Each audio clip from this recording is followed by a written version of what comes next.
मेरे प्रिय विद्यार्थियों, मेरा नाम मीना गोस्वामी है। आप सबका स्वागत है आपका अपना चैनल प्रोफेसर अंकित पर। आप सब कैसे हैं? मैं आशा करती हूँ आप सब बहुत अच्छे होंगे। आप सबको राधे राधे, जय श्री कृष्णा। आप सबको नवरात्रि की ढेर सारी शुभकामनाएँ और माता रानी की कृपा से आप लोग अच्छे तरीके से अपना एग्ज़ाम क्वालिफाई करें। आज हम लोग का प्रत्यय का सेकेंड पार्ट है, सेकेंड लेक्चर है और मैं आपको कुछ इन्फॉर्म करना चाहती हूँ। जो विद्यार्थी इस वीडियो को फर्स्ट टाइम देख रहे हैं, प्लीज़ मैं उनसे अनुरोध कर रही हूँ कि आप इसकी पहले की जितनी भी क्लासेज हैं आप उसे देख लीजिए, जिससे आने वाला लेक्चर आपको बहुत अच्छे तरीके से समझ आ सके। और मैं संडे को आपको रिवीजन टेस्ट लेके आऊँगी, जिससे आपका डाउट जितनी भी अभी तक हमने क्लासेस की हैं, जितने भी अभी हमने टॉपिक क्लियर किए हैं, वो सबका रिवीजन कराऊँगी, जिससे आप लोगों के डाउट क्लियर हो सकें। और आप प्लीज़ इस चैनल को लाइक करिएगा, सब्सक्राइब करना मत भूलिएगा, जिससे आने वाली नोटिफिकेशन आप तक जा सके। ठीक है गाइस, अब हम लोग आते हैं प्रत्यय। प्रत्यय पढ़ने से पहले थोड़ा हम लोग उपसर्ग के बारे में हम लोग डिस्कशन कर लेते हैं। उप और सर्ग। उपसर्ग का मतलब क्या होता है, उप का मतलब क्या होता है, सर्ग का मतलब क्या होता है। तो उप का मतलब होता है समीप से होता है। और प्लीज़ गाइस, मैं कुछ बताना, मुझे सर्दी लगी हुई है, आप थोड़ा मेरे टोन को मैनेज करिएगा, ठीक है। और हाँ, उप का मतलब होता है समीप, या तो आप पास भी बोल सकते हो। आप क्या बोल सकते हो? पास। और सर्ग का मतलब क्या होता है? सृजन करना। क्या होता है? सृजन करना। ठीक है गाइस। तो कहने का मतलब ये चीज़ है कि शब्द के निकट आकर, शब्द के निकट आकर, शब्द के निकट निकट आकर, आकर नए शब्द का सृजन होता है। नए शब्द का क्या होता है? सृजन करने वाले शब्दांश को उपसर्ग कहते हैं। क्या कहते हैं हम लोग? उपसर्ग कहते हैं। मतलब ये चीज़ें कि शब्द के निकट आकर नए शब्द का सृजन करने वाले शब्दांश को उपसर्ग कहते हैं। जैसे मैं कह दूं, ये शब्दांश है, ये आपका शब्दांश। इसके बाद आपका मूल शब्द आता है। मूल शब्द, अब जो भी इससे निर्मित शब्द होते हैं, निर्मित नए शब्द जिसको बोलते हैं नए शब्द। जैसे आपका मूल शब्द क्या हो गया? रोध हो गया, रोध। और शब्दांश का मतलब नी। तो अब इससे जो आपके मूल शब्द और शब्दांश जो मिलकर उपसर्ग बनते हैं, वो क्या बनते हैं? निरोध। ठीक है गाइज। अब हम लोग आते हैं इसके बाद, फिर देखिए उपसर्गों। अब कहने का मतलब ये चीज़ है कि संस्कृत में कितने उपसर्ग होते हैं। संस्कृत में हम लोग पिछली क्लासेस में सब पढ़ चुके हैं, सिर्फ मैं आपको रिवीजन कर रही हूँ। संस्कृत में कितने उपसर्ग होते हैं? संस्कृत में कितने उपसर्ग होते हैं? तो आप लोग बता सकते हो कितने उपसर्ग होते हैं। मैंने पिछली क्लास में बताया था। तो 22 होते हैं। इसी तरह हिंदी में कितने उपसर्ग होते हैं? हिंदी में आपके 13 उपसर्ग होते हैं। और उर्दू में कितने उपसर्ग होते हैं? उर्दू में 19 होते हैं। कितने होते हैं? 19। और जितने भी मैंने बताया, मैंने सब पिछली क्लासेज में आपको पूरा डिफाइन करके इसकी अर्थ भी बताए हैं। अब हम लोग आते हैं प्रत्यय में। हाँ देखिए, और उपसर्ग और प्रत्यय में, उपसर्ग हमेशा मूल शब्द के पहले होता है। जो आपका उपसर्ग होता है वो मूल शब्द के पहले होता है, और जो आपका प्रत्यय होता है वे मूल शब्द के बाद में होता है। उपसर्ग और प्रत्यय में यही अंतर है। उपसर्ग हमेशा मूल शब्द के पहले आता है और प्रत्यय मूल शब्द के बाद में आता है। ठीक है गाइस। अब हम लोग थोड़ा से प्रत्यय के बारे में थोड़ा मैं आपको रिवीजन करा देती हूँ। प्रत्यय का मतलब क्या होता है कि प्रत्यय दो शब्दों से मिलकर बना है। प्रत्यय किससे मिलकर बना है? दो शब्दों से। एक आपका प्रति हो गया और आपका अय हो गया। तो इसलिए हम लोग कहते हैं कि दो शब्दों के मेल से बना है प्रत्यय। दो शब्दों के मेल से क्या बना है? प्रत्यय बना है। प्रति का मतलब क्या होता है? साथ में होता है। अगर मैं बात करूं प्रत्यय की, तो प्रति का मतलब होता है प्रति का मतलब होता है साथ में, पर बाद में, बाद में, मतलब साथ में तो है लेकिन पर बाद में आता है, तो वही हमने बोला ना कि प्रत्यय हमेशा बाद में लगता है। और आपका आपका ये जो आय का मतलब होता है चलने, क्या होता है, चलने वाला, चलने वाला, चलने वाला। कहने का मतलब ये चीज़ें कि शब्दों के साथ, शब्दों, देखिए शब्दों के साथ, शब्दों के साथ पर पर बाद में, पर बाद में लगने वाला, मतलब शब्दों के साथ पर बाद में लगने वाला, उसे हम क्या कहते हैं, प्रत्यय कहते हैं। उसे हम क्या कहते हैं, प्रत्यय कहते हैं। और एक शब्द प्रत्यय, जो आपका प्रत्यय है वे उपसर्गों की तरीके, उपसर्गों की तरह अविकारी है, की तरह अविकारी है। क्या है आपका ये भी अविकारी शब्दांश हैं, अविकारी शब्दांश हैं। ठीक है गाइस। अब हम लोग आते हैं, अब देखिए प्रत्यय दो प्रकार के होते हैं। प्रत्यय कितने प्रकार के होते हैं, दो प्रकार के होते हैं। प्रत्यय आपके कितने प्रकार के होते हैं, दो प्रकार के होते हैं। प्रत्यय जो आपका होता है, प्रत्यय कितने प्रकार के होते हैं, दो प्रकार की होती है। ठीक है। एक आपका होता है कृत प्रत्यय, एक आपका क्या होता है, कृत प्रत्यय होता है, और एक आपका होता है तद्धित प्रत्यय होता है। कौन सा होता है, तद्धित। एक आपका कृत प्रत्यय होता है, दूसरा आपका कौन सा प्रत्यय होता है, तद्धित। अब देखिए कृत प्रत्यय किसे कहते हैं, कृत प्रत्यय वे होते हैं जो प्रत्यय क्रिया की धातु के साथ जुड़ते हैं। किसके साथ जुड़ते हैं, क्रिया के धातु के साथ जुड़ते हैं, क्रिया के धातु के साथ जुड़ते हैं, उसे हम क्या कहते हैं, कृत प्रत्यय कहते हैं। इसी तरह हम तद्धित प्रत्यय की बात करें तो जो प्रत्यय संज्ञा, सर्वनाम या विशेषण के साथ, किसके साथ, विशेषण के साथ, ठीक है, कि अंत में लग कर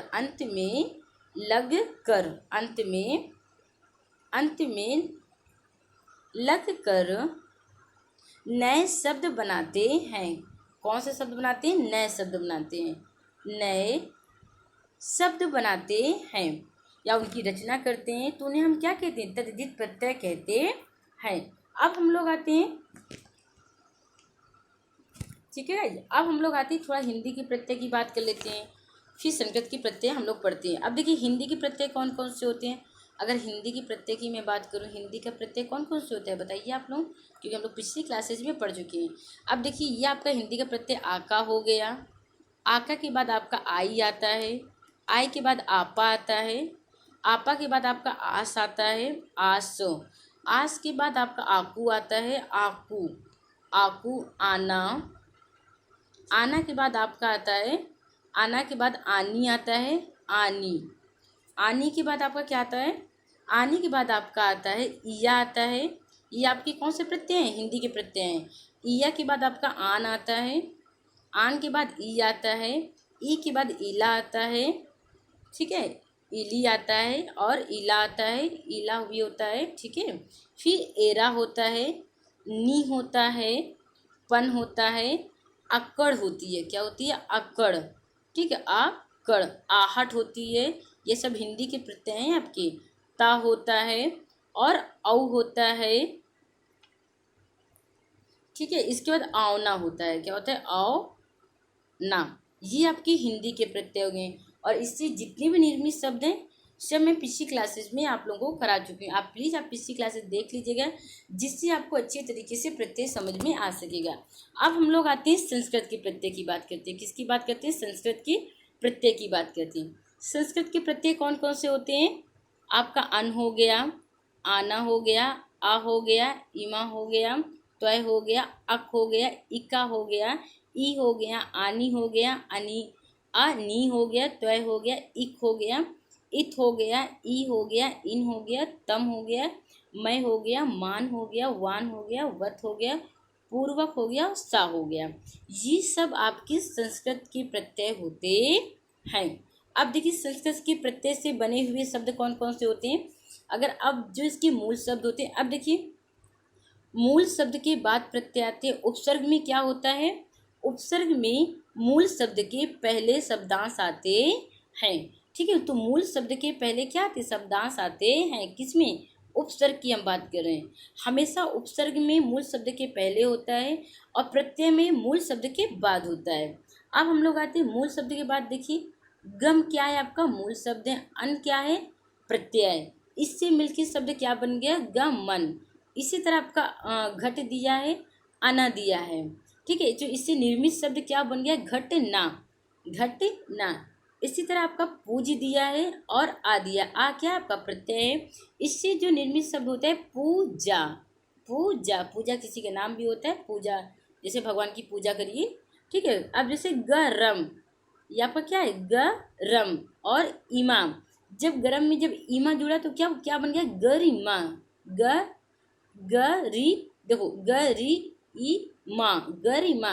इसी तरह पूजा, आ, देखिए साफ साफ प्रत्यय नजर आ रहा है। घटना, आना, आना, घटना, ना। ठीक है, तो इसी तरह अन, इसी तरह अन। अब देखिए जड़ धन त्वय, जड़त्व क्या हो गया, जड़त्व। तो क्या हो गया, प्रत्यय हो गया आपका। इसे लेख धन अक, लेख धन अक, तो लेखक, अक, अक साफ साफ आ रहा है ना, अक। देखिए लास्ट में अक साफ साफ नजर आ रहा है। अध्यापक, तो यहाँ पर ई का दिया हुआ है तो क्या होंगे, अध्यापिका, ई का, ई का, अध्यापिका।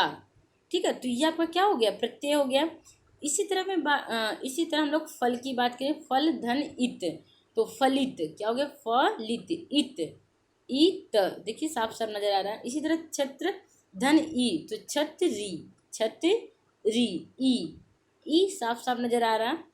कुल धन ईन, तो क्या बन गया, कुलीन, ईन। देखो लास्ट में ईन नजर आ रहा, तो आप इससे समझ जाओगे ये हमारा क्या है, प्रत्यय है। ठीक है, प्रत्यय किसी संस्कृत का प्रत्यय है। अब हम लोग आते हैं कठिन धन तम, कठिन, कठिन धन तम, तो कठिन तम, कठिन तम। इसी तरह ज्ञान धन मय, तो ज्ञान मय, ज्ञान मय। तो ये आपका क्या हो गया, प्रत्यय हो गया। तम आपका क्या हो गया, प्रत्यय हो गया। शक्ति धन मान, तो शक्तिमान, तो मान क्या होगा आपका, प्रत्यय हो गया। धन धनवान, धन धनवान, तो क्या बन गया, धनवान, वान, आन। ठीक है, तो पुत्र धनवत, पुत्र धनवत, पुत्रवत, क्या हो गया, पुत्रवत। न्याय धन पूर्वक, न्याय पूर्वक, न्याय पूर्वक, पूर्वक क्या हो गया आपका, प्रत्यय हो गया। इसी तरह मैं बात करूं क्रम धन सा, क्रम धन सा, क्रम सा। ठीक है जी। और प्लीज़ अगर आपको ये वीडियो अच्छी लगी तो आप इसे लाइक करिएगा, सब्सक्राइब करना मत भूलिएगा, जिससे आने वाली नोटिफिकेशन आप तक पहुंच सके। अब अगर हम बात करते हैं उर्दू के प्रत्यय। अब देखिए उर्दू के प्रत्यय कौन कौन से होते हैं। ठीक है, तो अब हम बात करें, देखो डाक धन खाना, डाक खाना, जहाँ हम लोग की चिट्ठी विट्ठी आती हैं, जहाँ हम लोग डालते वालते हैं। गीत धन कार, गीतकार, जो सिंगर होते हैं आपके। ठीक है जी। अब देखिए पाय धन दान, पैर दान, जिसमें लोग पैर वैर पोंछते हैं, तो जिसको हम क्या पूछते हैं। ठीक है, तो पैर दान, देखिए दान हो गया आपका, दान शब्द, कार शब्द, खाना शब्द, ये सब आपका क्या है, उर्दू का प्रत्यय है। किसका प्रत्यय है, उर्दू का प्रत्यय है। मच्छरधन दानी, मच्छरदानी, जैसे रात में लोग मच्छरदानी लगाते हैं ना कि मच्छर ना काटे, तो ये मच्छरदानी, जो दानी शब्द है यहाँ पास, वो आपका क्या हो गया, प्रत्यय हो गया। हिस्से धनदार, हिस्सेदार, जैसे आप किसी चीज़ में अपना हिस्सा मांगोगे, मुझे भी चाहिए ये चीज़। ठीक है, तो ये दार शब्द आ गया आपका, ये क्या हो गया, उर्दू का प्रत्यय हो गया। पहल धनवान, पहलवान, जो कुश्ती उस्ती करते ना, पहलवान। हथियार, हथियार धन बंद, हथियार बंद। ठीक है, खून धन ई, खूनी, जो कत्ल कर देते उन्हीं को खूनी कहते हैं ना, खूनी। अब हम लोग आते हैं देखिए, अब देखिए सबसे की पॉइंट है आप लोगों का यहाँ पास गौर करने वाली बात है। उपसर्ग और प्रत्यय के एक साथ प्रयोग करने वाले अर्थ। अब देखिए हम लोग प्रत्यय भी देखिए उपसर्ग और प्रत्यय साथ में जो यूज करते हैं, कैसे कैसे पहचानेंगे, ये प्रत्यय, ये उपसर्ग है, ये प्रत्यय। देखिए अब यहाँ पास आता है आपका उपसर्ग। अब क्या है आपका उपसर्ग है, मान क्या है मूल शब्द हो गया, और इत, देखिए इत क्या हो गया प्रत्यय, ये क्या हो गया प्रत्यय। अब आपका उपसर्ग हो गया, इत आपका प्रत्यय हो गया, इससे जो इसका जो मूल शब्द है मान हो गया। देखिए अब ये सबको अपमानित। अब देखिए यहाँ पास ये अप शब्द है, ये आपका ये जो आपका यहाँ पास अप शब्द है, अगर मैं बात करूँ ये सॉरी ये जो आपका अप शब्द है। अब देखिए यहाँ पास अगर मैं बात करूँ, ये जो आपका अप है, अप आपका उपसर्ग हो गया। अब मानित, जो नित शब्द आया आपका नित, ये आपका प्रत्यय हो गया, ये आपका क्या हो गया प्रत्यय हो गया। इसी तरह अगर मैं बात करूँ अन्न धन जान, देखिए अन्न धन जान, तो ये जो आपका अब देखिए आपका क्या हो गया प्रत्यय हो गया। अनजाना, अनजाना, तो अन आपका क्या हो गया उपसर्ग हो गया, और जो ये लगा हुआ है ये आपका क्या हो गया प्रत्यय हो गया। ठीक है, तो इसी तरह आपका उपधनकार, उपधनकार, और ये ई आपका प्रत्यय होगा, तो क्या बन गया उपकारी, जो इससे निर्मित शब्द क्या हो गया उपकारी। उप क्या हो गया आपका उपसर्ग हो गया, और ई जो आपका है उपकारी, ई शब्द क्या हो गया प्रत्यय हो गया। तो अब इसी तरह हम बात करते हैं आ धन।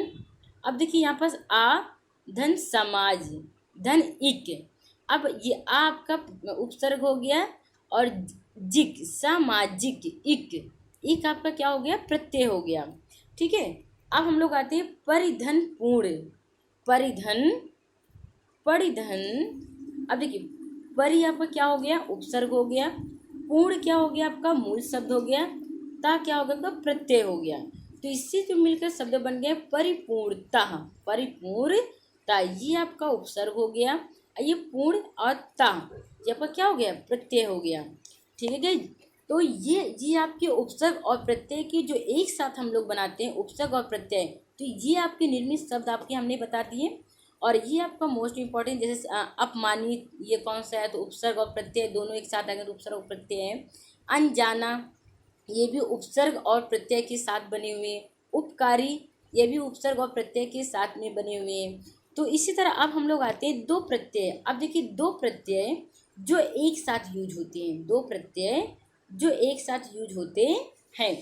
ठीक है क्या, अब मैं आपसे यही रिक्वेस्ट करूँगी, प्लीज़ आप लोग नोट डाउन करते चलिए, जिससे आने वाली आगामी परीक्षाओं में आप लोगों को कोई प्रॉब्लम ना हो। आप सिर्फ अपनी फेयर उठाइए, सिर्फ फटाफट रिवीजन करना स्टार्ट करिए। अब मैं बात करती हूँ कि दो प्रत्ययों के साथ, अब देखिए दो प्रत्यय एक साथ कैसे होते हैं। अब हम बात करते हैं भारत, धन ई, धन ता, तो भारतीता। अब यहाँ पर जो भारती ई, ये जो ई शब्द है, ये जो आपका ती, तो ये आपका क्या है ई, ये आपका क्या हुआ ई, और ये आपका क्या हो गया ता। देखिए मैं फिर आपको अच्छे से कंफर्म कर दे रही हूँ, समझा दे रही हूँ कि देखिए ये जो आपका भारतीयता दिया हुआ है, भारतीयता, अब यहाँ पास ये जो तीय शब्द है क्या है तीय, तो ये क्या देखिए आप कैसे पकड़ोगे कि हमारे इसमें दो दो प्रत्यय कैसे, ई, ये आपका ई हो गया, और ता, तो ता जो हो गया आपका ये भी एक प्रत्यय हो गया, ये दोनों क्या हो गए आपके प्रत्यय हो गए। तो भारतीयता में कितने प्रत्यय हैं, दो प्रत्यय हैं, भारतीय, तीय और ता। इसी तरह मैं धर्म की बात करूं, देखिए धर्म धन इक ता, तो यहाँ पर धर्मिकता, तो यहाँ पास देखिए अब यहाँ पास इक, ये वाला इक और ये ता, तो इसमें दो प्रत्यय साफ साफ नजर आ रहे हैं कि धार्मिकता। इसी तरह अगर मैं बात करूं यहाँ पास, अब ये बंधन आवट और ई बनावटी, बनावटी। अब देखिए घट धन इया, और ये आपका पन हो गया, तो घटियापन, लोग क्या कहते हैं? घटिया,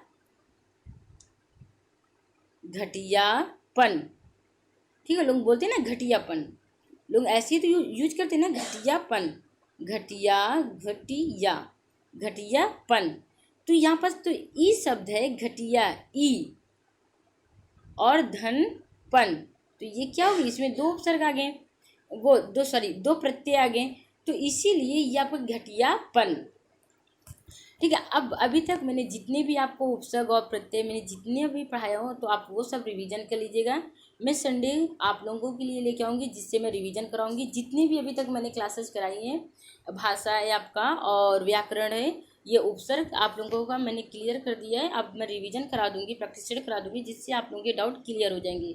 अगर प्लीज़ गाइज, अगर आपको कोई भी प्रॉब्लम है तो आप मेरे कमेंट बॉक्स में लिखिएगा, और जो भी प्रॉब्लम होगी मैं आऊँगी, मैं क्लियर करूँगी।